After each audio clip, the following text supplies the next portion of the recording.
We have just completed 12 races of the 2025 Formula One season from Albert Park to Silverstone, and now it's time to look at how each driver and team has performed. We will start with the team that is last on the constructor standings, Alpine. First of all, Pierre Gasly is pulling a Max Verstappen in that shitbox, and they are fucking it up for the second driver because 2025 is a lost cause for these people. They have the shit car, their engine is weak. On average, it's like 20 horsepower less, and sometimes the deficit is even higher. They have degradation issues, they have aero issues, they even have race execution issues. Like, for example, in China, Pierre Gasly DNF'd from the race. Not that he was gonna score any points, but I'm just saying. So, they have a lot of issues going on, they have trouble at the leadership level, their car is garbage, and all they're doing is playing musical chairs with the second seat. They want a rookie to come into a team with unstable foundations and immediately start performing like Pierre Gasly, who has been in Formula One since 2017. And he is a proven race winner. So, what they need to do right now is they need to pick one driver. Franco Colapinto seems to be okay. And he is apparently bringing in a lot of sponsors. So, stick with Franco Colapinto for the remainder of the season. Nurture him. Make sure that he integrates with the team properly, make sure that the engineers know him properly, make sure that he is comfortable in asking for a particular setup, or make sure that the engineers understand his driving pattern and recommend good setup from him. That's the only thing they can do. This year again is a lost cause. Their only hope to rise up in the constructor standings from P10 with 19 points is if there are some crazy races down the line, which can happen. But in order to capitalize on those crazy races where there are dynamic weather conditions, you need a second driver who is comfortable.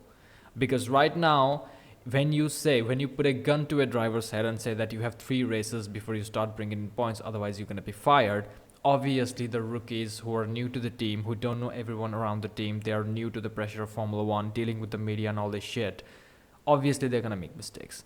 So Alpine definitely fucking it up. Up next, we have Haas. These people had a difficult start to the season in Australia, but after that, they picked it up in China. The next race, the second race of the season, they had a double points finish. They have a fast car. They have 2 reliable drivers. I really like how Haas is nurturing Oliver Bearman, something that Flavio Briatore from Alpine needs to learn.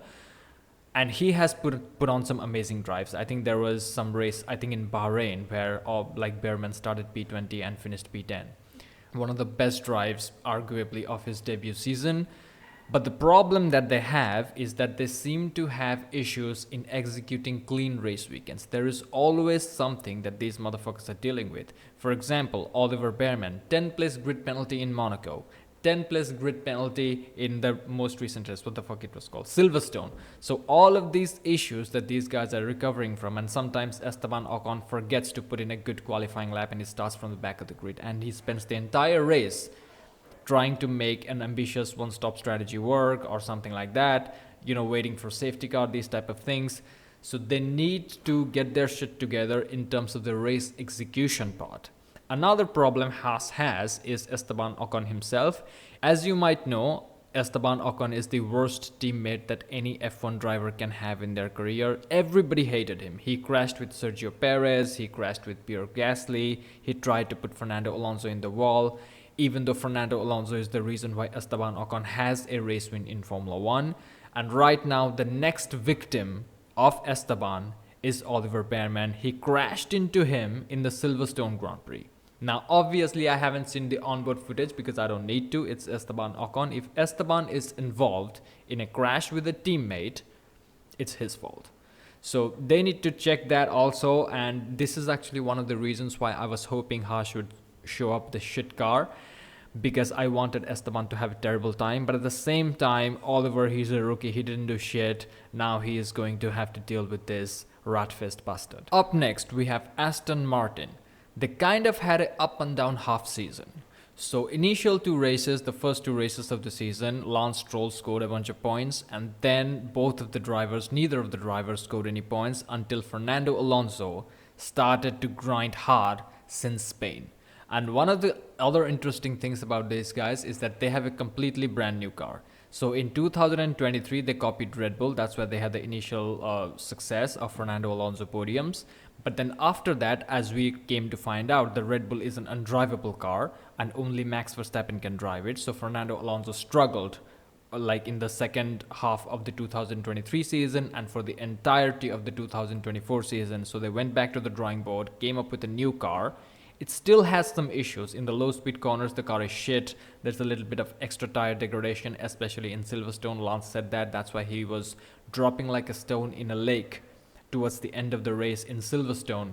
He was like P3, then he was overtaken by Hulkenberg, and then everybody started getting him, and eventually he finished P7 in the race. Now these guys are locked in a tight battle against the Racing Bulls and the Saubers for P6 in the Constructors. I thought that they could also beat Williams, considering Williams are having a string of DNFs recently, but Williams still do have significantly huge amount of pace, and they have two good drivers compared to one in case of Aston Martin. Lance Stroll does know how to drive, but unfortunately, if he puts in one good performance or two good performance, after that for like 3 or 4 Grand Prix, he forgets how to drive. So that's a problem with Lance Stroll. Fernando Alonso is good, but he's the unluckiest driver in the grid, so he always gets screwed up in these safety car scenarios or crazy dynamic weather condition races. So the battle for P6 against Racing Bulls and Sauber is looking a little bit difficult. Up next, we have the Racing Bulls. These guys are just unlucky. If I were to pick the most unluckiest team on the grid in 2025, it's gonna be these motherfuckers, because first, as the season began, the first 2 races where Yuki Tsunoda was the teammate of Isaac Hadjar, they had shit strategy execution in Melbourne and also in China. Both of the drivers of Racing Bulls were on the way to score points in China, but problems happened. For Yuki Tsunoda, his front wing broke for no reason, and then Isaac Hadjar was screwed over in the strategy. And then also another unlucky problem these guys have is that they belong to the Red Bull family, which means instability. So initially for the first 2 Grand Prix, as you guys already know, there was the Liam Lawson experiment in Red Bull which failed, and then he came back, his confidence was down. It took him a few races to rise his confidence or get his confidence back up. But finally, from Monaco Grand Prix, we are seeing the real Liam Lawson back. He was acting really well in Monaco because he was the pioneer of the back the pack up to get my teammate a free pit stop strategy. And on the radio, he's like, I'm losing grip. I'm struggling out here. For a second, I really believed him. But then after that, when I start to see the distance between him and Hadjar, I'm like, hey, hold on a minute. This guy's doing something illegal. I mean, it was legal, but it's kind of weird. But either way, we are seeing Liam Lawson come back. And they are the unluckiest team because in Silverstone, both of these guys had pace and both of these guys were taken out. I mean, Isaac Hadjar took someone else out because he couldn't see it. He hit the back of Kimi Antonelli because the visibility was shit. And then Liam Lawson had an Esteban Ocon problem. What a fucking piece of shit, that rat bastard. I hate him. Either way, for the remaining 12 races, what these two guys need to do is to drive so good, because they have a good car and they seem to get along with it well. Drive the car so good that other teams get interested in you, especially Cadillac or something. Get the fuck out of the Red Bull family, because right now the Red Bull family is a crumbling house of cards. Things are not going to get better. Senior engineers have left. These guys are going to make their first ever new engine for the following year of technical regulations change. They don't have Adrian Newey, Rob Marshall, Jonathan Wheatley, and now team principal Christian Horner is also gone. So a lot of instability problems are happening and things will go bad before they start getting better. Drive well, get out of there. Isaac Hadjar needs a little bit of extra experience because in Austria, he had some floor damage. He probably ran over the sausage curve in, T3 or, somewhere between 6 and 7. That's why he kind of damaged his car. So Isaac also need to handle that area, which will definitely come with time. I believe him. He's extremely quick. He has been like overdriving the car, I guess, to some extent. We will never know for sure because I don't know if he ever gets teamed up with Max Verstappen. But if he stays long enough in the Red Bull family, he might, and which is, your nightmare comes true. This is what these guys need to do, okay? They are on their way to finish P6 in the constructors. If they kind of turn their luck around, which I don't know how they're going to do it, if they turn their luck around, I'm pretty sure they can catch Williams and secure P5 in the constructor standings. That looks difficult until and unless Williams continue to DNF the way they continue to DNF. But these two guys definitely need to secure their future and think about getting out of Red Bull. Up next, we have Sauber. So Nico Hülkenberg had scored 37 out of the 41 points, which means single-handedly he would take the team to P6 in the constructor standings. And also a big shout out to Gabriel Bortoleto. He is now finding his groove. He is great in qualifying, but has issues when it comes to execute his race cleanly. Nico Hülkenberg shit in qualifying, but somehow becomes a beast in the race and recovers from, bumfuck nowhere all the way to score points. From P19 to P3 in the Silverstone Grand Prix, and in Spain he was like P16 to P5. He even overtook Lewis Hamilton in Spain. He defended against Lewis Hamilton in Silverstone, but he overtook Lewis Hamilton in Spain. I mean, there was a tire difference, but it is what it is. These guys have pace. They have discovered a new avenue of upgrades, which is the floor. Thank God, because this is the ground effect era and most of the downforce is generated by the floor. They discovered something and now they're working towards it. 3 upgrades so far, one in Spain, then another one in, I think, Austria, and the most recent one in Silverstone. All of them working very clearly. Nico Hülkenberg just needs to get his shit together and start qualifying well and give some racing tips to Gabriel Bortoleto so that he can execute his race weekends properly. The pace of the car is still here. They are now in the middle, or sometimes in some cases ahead of the midfield battle. So if they execute their strategies right, which is probably going to happen because Jonathan Wheatley is there, but if you listen to the radio conversation between Hülkenberg and his race engineer from Silverstone Grand Prix, it looks a little bit bleak. But if they get their shit together, they are definitely going to challenge Williams for P5 in the constructor standings, which is wild because these motherfuckers were dead last in the constructor standings in 2024. Bad luck for Valtteri Bottas is all I'm gonna say. Up next, we have Williams. If the Racing Bulls are the unluckiest team, then Williams is the cursed team. A few years ago, they had the problem of a terrible car. Then they had a problem of one terrible driver, which means one driver almost ritualistically will break the car into 500,000 pieces in every race weekend in any of the sessions. It could happen in practice, it could happen in the race, and now they have the curse of electrical boogaloo. Basically, they have a cooling issue. Alexander Albon's car suffers from the engine cooling issue, and then Carlos Sainz's car suffers from the brake cooling issue. But they right now have a good car, 2 solid drivers, and in multiple races they have scored points. Like both of them have scored points, like in China, in Miami, in Monaco. In Monaco, these guys also played the same game as the Racing Bulls, which is, back the back up to help my teammate get a free pit stop strategy. It worked. And these 2 guys finished P9 and P10 in Monaco. So they are great. They are reliable.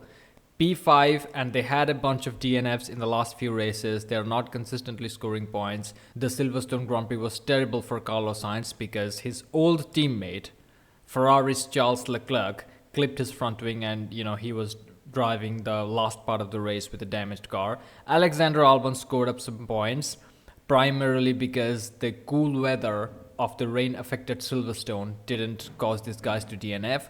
They still haven't found out the issue. So they really need to get their shit together. Probably right now as we speak, they probably are working on it. I hope they are.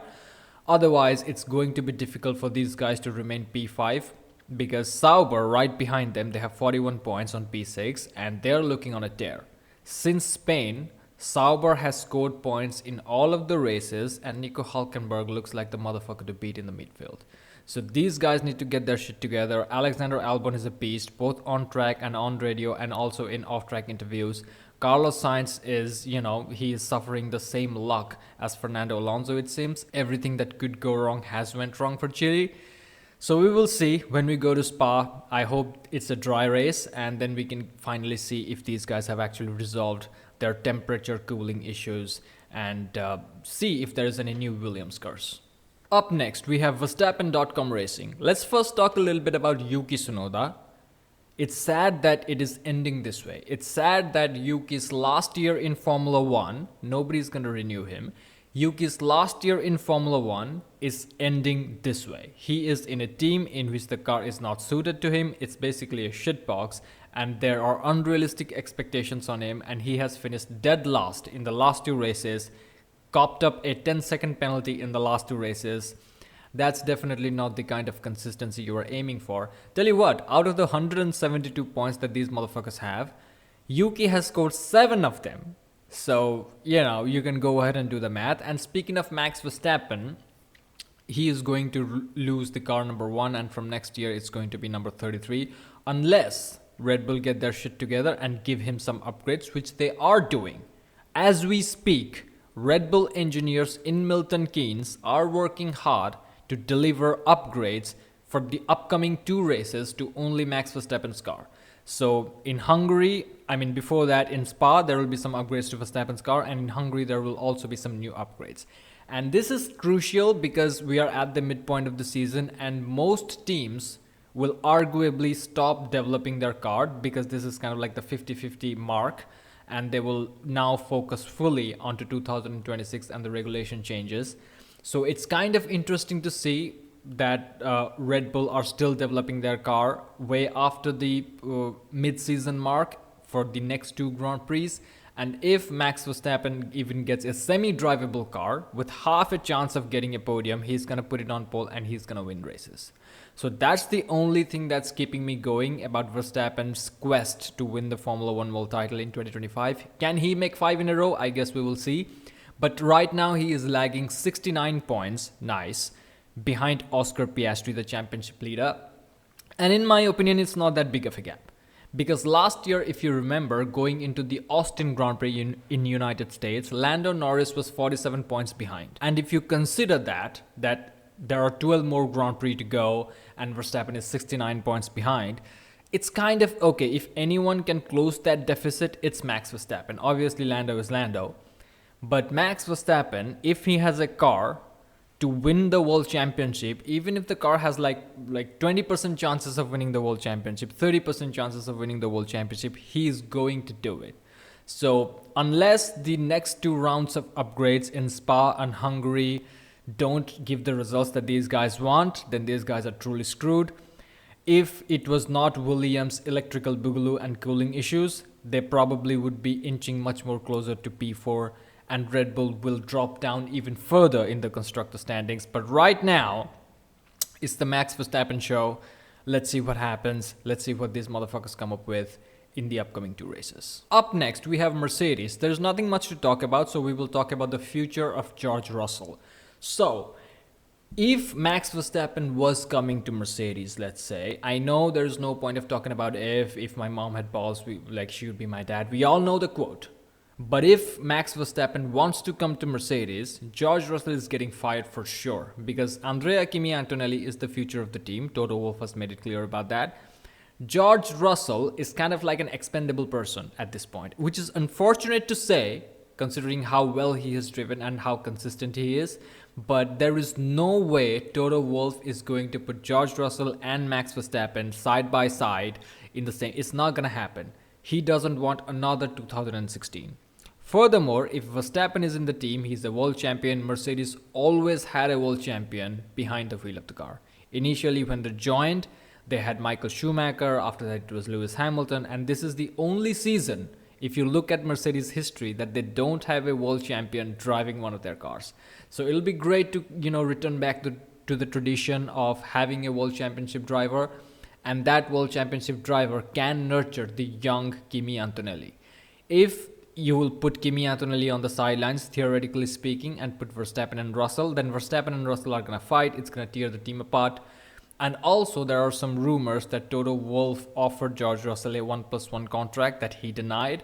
So in the upcoming few Grand Prix, we definitely will be hearing some news about George Russell's future, because right now, all of the teams, they're getting locked in. They're locking in their drivers for 2026 and beyond. Up next, we have Ferrari. If you remember the last race of the 2024 season, both of the Ferrari drivers were on the podium position. They were 14 points off the constructor champions McLaren, and Lewis Hamilton, who was in Mercedes at the time, he had a great recovery drive from like outside the top 10, and he finished ahead of his teammate in P4. And things were looking good. We all thought that Ferrari is going to bring a nice car into 2025 and Lewis Hamilton is going to win his 8th world title. Well, all of that is gone out of shit. Now these motherfuckers are locked in a close battle with Mercedes, and the only reason why they're ahead of Mercedes in P2 is because Mercedes had a string of bad weekends. Like, for example, in Austria, Kimi Antonelli retired and took Max Verstappen out. And then in Silverstone, Isaac Hadjar crashed into the back of Kimi Antonelli and took him out, and George Russell became a smartass and pit right after the formation lap onto slicks, and his race just went away, kind of like Charles Leclerc. So because of these small mistakes here and there, and also in Imola, like Kimi Antonelli had a retirement, so there also they lost some points. Because of these issues that Mercedes had, that's the only reason these motherfuckers are in P2. Otherwise they would be in P3. Red Bull's Max Verstappen would single-handedly outscore both of these guys, and he was doing so until the performance of his RB21 dropped off massively. Right now, going into the remaining half of the season, what these guys need to do is just focus on getting their execution right. Because every race weekend, it seems, there is some issue. For example, in the Silverstone Grand Prix, they started the weekend correctly. From practice, Lewis was feeling good in the car, but when the race happened, the car was suddenly feeling snappy. It was reacting very quickly or unusually to the driver's inputs. There's always some issue that these guys are nursing, whether it is recovery, whether it is some car damage. In Canada, Lewis Hamilton killed some animal. That's why he had some car damage. Charles Leclerc has been stellar. He has scored, I think, 3 or 4 podiums in the last 5 races or something. So great performance by Charles. He had kind of a shit weekend in Silverstone, so we have to kind of look past that. In Spa, I'm hopeful that Charles will at least go and challenge for the podium positions. We will see what Lewis. He is continually getting more and more performance and confidence out of the car. In a recent interview, he had also said that I'm challenging how the team is working.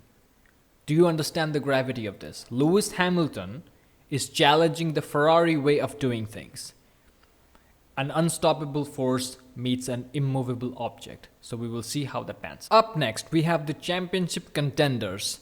I'm not going to talk about the team because they are, clearly doing very well. And right now they are the team to beat. And I don't think anyone will come close to even challenge them for the constructor title in the remaining half of the season. So let's talk about the title fight between these two guys. Oscar Piastri, he had a good run. In the first half of the 2025 season, he had a good run. He achieved a hat-trick. He had 8 consecutive podium finishes. It was great. In Canada, it was great because Lando Norris made a silly mistake and crashed into the back of Oscar Piastri, got DNF'd, extending Piastri's lead in the championship standings even further. But after that, Austria and Silverstone, Lando Norris kind of stole the momentum back. So in Austria, Lando received an upgrade to his front suspension, which improved the car stability and he found some more performance. We could see how amazing his Austrian pole position lap was. Piastri was impeded by Pierre Gasly's yellow flag, so there's not much you can do about it. But credit to Lando for sticking it on pole. And then in Silverstone, Oscar Piastri outqualified Lando, did everything he needed to do, overtook Max Verstappen cleanly. He was managing the race perfectly. Then he makes the fucked up mistake, which he didn't need to make. You didn't need to, Oscar, if you're listening, you didn't need to slam the brakes so hard in order to have a better tire temperature relative to your opposition because you had no opposition in Silverstone. Max Verstappen, as we came to find out, he spun out right after that safety car start, so he was never a threat. And the moment you launch off the line and have a few tenths ahead, it's going to be very difficult. Lando ain't going to put that much of a pressure on you. It's just a fact. So you kind of screwed yourself over by getting too desperate and making that greedy, defensive type of move. But also the penalty was harsh. I don't agree with the penalty. 10 seconds is a bit too much. 5 seconds, okay, understandable. 10 seconds is a bit too much. Either way, Piastri needs to steal some momentum back from Lando Norris right now because Norris, The thing about Norris is that if he takes the lead of the race at any point, he is going to win. Because he finds his groove, and this is the thing about Lando. Once he's in the lead, once he's in the race, once he finds that rhythm, he becomes unbeatable. So you have to have the lead over Lando before he gets to that zen phase, before he gets to that flow state. And the way to do that is by out-qualifying him, and even if you want to make the overtaking move on him, make it as early as possible in the race. Like in Austria, lap 11, Oscar Piastri had a great chance. He made a mistake. He allowed Lando to have the DRS between T3 and T4, which is why Lando outraced Oscar and got the position back. But on lap 11, Oscar Piastri had a great chance of overtaking Lando as early as possible. Because after that, after the round of pit stops, then there is gap, then you have back markers because McLaren are so fast. So obviously after that, you will never get an opportunity to make a real overtake. You have to make the overtake within the first 10 to 15 laps max. You cannot let Lando find his groove, because after that he's going to start banging in the lap times. So you need to out-qualify him, or if you're behind him, you gotta make the move as early as possible. Now in Spa, the upcoming race, it's an Oscar Piastri track.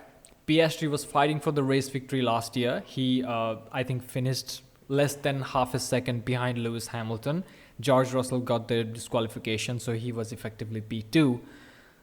I think he's gonna win.